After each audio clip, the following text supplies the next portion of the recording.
Assalamualaikum warahmatullahi wabarakatuh. Perkenalkan, nama saya Septania Anggrini, mahasiswa Pendidikan Kimia UNJ. Di sini saya akan memaparkan mengenai artikel miskonsepsi dengan judul Using Two-Tier Test to Identify Primary Students' Understanding and Alternative Conceptions in Acid-Base, yang ditulis oleh Beiza Karadenis Beirak. Pada artikel ini, peneliti lebih memfokuskan konsep asam basa pada materi pH dan juga perubahan warna yang terjadi pada indikator alam.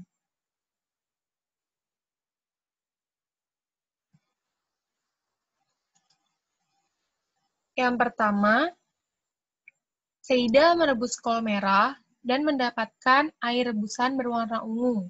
Saat ia mencampur air berwarna ungu ini dengan jus lemon, warnanya berubah menjadi merah muda. Dan ketika ia mencampur air berwarna ungu ini dengan sabun, dihasilkan perubahan warna menjadi biru. Pertanyaannya, warna apa yang muncul jika Seida mencampurkan air ungu ini dengan jus apel? Jawaban dari siswa yaitu perubahan warna yang terjadi adalah biru. Mengapa demikian? Hal ini karena menurut mereka, jus apel itu merupakan larutan basa, sehingga warna yang berubah menjadi warna biru.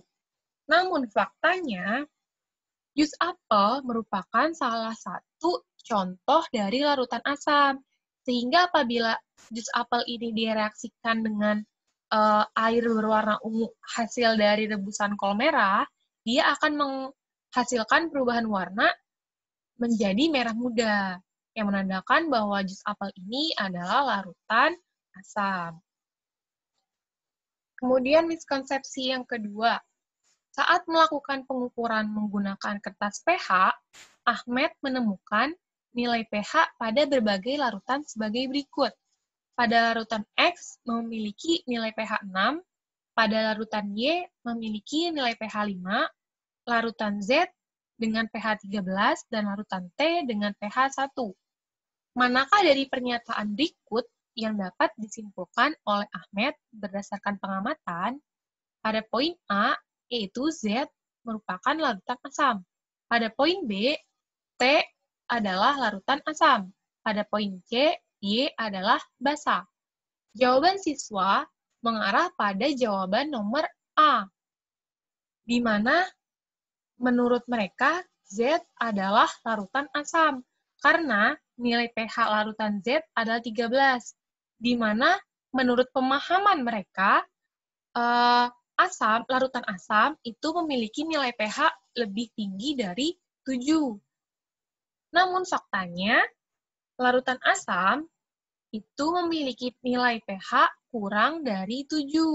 Sehingga apabila dilihat dari pertanyaan, jawaban yang tepat adalah pada poin B, di mana larutan T merupakan larutan asam dengan pH sama dengan 1. Miskonsepsi yang ketiga, yaitu di sini disediakan tabel dengan bahan dan juga yang diketahui pH-nya,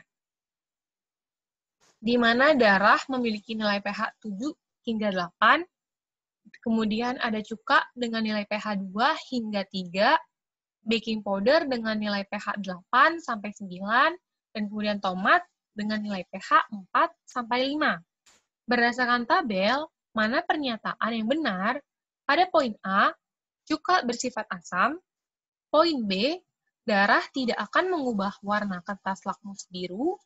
Poin C, tomat akan mengubah lakmus merah menjadi biru.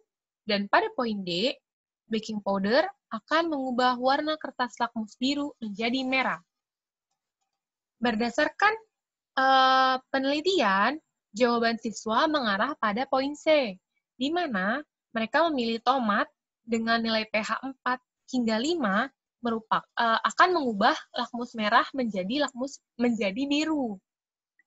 Mengapa demikian? Karena seperti pertanyaan sebelumnya, siswa beranggapan bahwa sebuah bahan atau materi yang memiliki nilai pH kurang dari 7 itu merupakan larutan basa, sedangkan yang memiliki nilai pH lebih dari 7 merupakan larutan asam.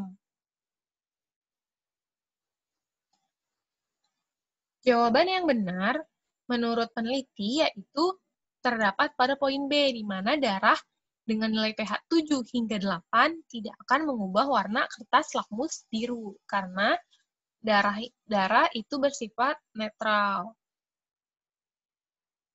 Nah, dari sekian miskonsepsi yang terjadi pada siswa, bagaimana cara dari seorang guru untuk mengurangi miskonsepsi tersebut? Di sini peneliti memberikan 3 saran. Yang pertama, guru dapat mematangkan konsep dasar dari asam basa itu sendiri, di mana seperti yang sudah dijelaskan sebelumnya, di sini siswa mengalami perbedaan pendapat atau kekeliruan, di mana mereka menganggap bahwa nilai pH kurang dari 7 itu merupakan larutan basa, sedangkan pH dengan nilai pH lebih dari 7 merupakan larutan asam. Itu kan terbalik, seharusnya nilai pH yang kurang dari 7 itu adalah larutan asam, dan larutan dengan nilai pH yang lebih dari 7 itu merupakan larutan basa, sehingga pematangan konsep di sini sangat penting menurut peneliti. Kemudian saran yang kedua yaitu memanfaatkan teknologi informasi dan komunikasi untuk proses pembelajaran. Dengan meningkatnya pengembangan teknologi informasi dan komunikasi saat ini, guru diharapkan dapat memanfaatkannya dengan baik, di mana guru dapat membuat model pembelajaran seperti media pembelajaran seperti video, ataupun PowerPoint untuk memudahkan pemahaman siswa. Dan saran yang ketiga yaitu guru dapat mengaitkan materi dengan kehidupan sehari-hari. Seperti soal-soal yang sebelumnya, di mana peneliti bertanya mengenai jus apel, di mana di sini siswa beranggapan bahwa jus apel itu merupakan larutan basa.